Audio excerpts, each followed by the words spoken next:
జిల్లా గురజాల మండలం దైదాలో Yarapathineni hot comments చేశారు. మట్టి మాఫియా చేస్తున్న కాసు అనుచరులని కూటమి అధికారంలోకి రాగానే జైలుకు పంపిస్తాను. ఎరపతినేని జైలుకు పంపకపోతే నా పేరు ఎరపతినేని శ్రీనివాసరావే కాదు. ఎరపతినేని గురజాల వైసీపీ నాయకులు 5 సంవత్సరాలు దైదా గ్రామంలో విచ్చలవిడిగా మట్టి త్రవ్వారు. ఎరపతినేని రానున్న ఎలక్షన్స్ లో మట్టి కొట్టుకుని పోతారన్నారు. ఇక ఎరపతినేని అధికారంలోకి రాగానే మట్టి ద్వారా సంపాదించిన కోట్ల సొమ్మును కక్కించి జంట గ్రామాలకు పంచిపెడతారన్నారు. ఎరపతినేని గ్రామాల్లో విచ్చలవిడిగా మట్టిని త్రవ్వుకుని స్థానిక రైతుల పొలాలకు మట్టి రోడ్లు కూడా వేయలేదన్నారు. ఆరోపించారు. ఇక ఎరపతినేని వందలాది టిప్పర్లు తిప్పి మేము వేసిన సిమెంట్ రోడ్డుని మట్టి రోడ్డుగా మార్చారని ఆరోపించారు.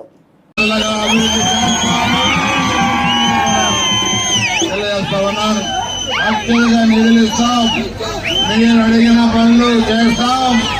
ఈ గ్రామంలో చదువుకున్న యువకులకి ఉద్యోగాలు కూడా ఇస్తామని చెప్పి కూడా తెలియజేస్తున్నాను. ఈ మట్టి మాఫియాన్ని మెడలు వంచి జైలుకు పంపిస్తాం. మొట్టమొదటి కర్తవ్యం అడ్డగోలుగా వ్యవహరించిన కాసుమహేష్ రెడ్డిని వాళ్ళ అనుచరులైన మట్టి మాఫియా దాడుని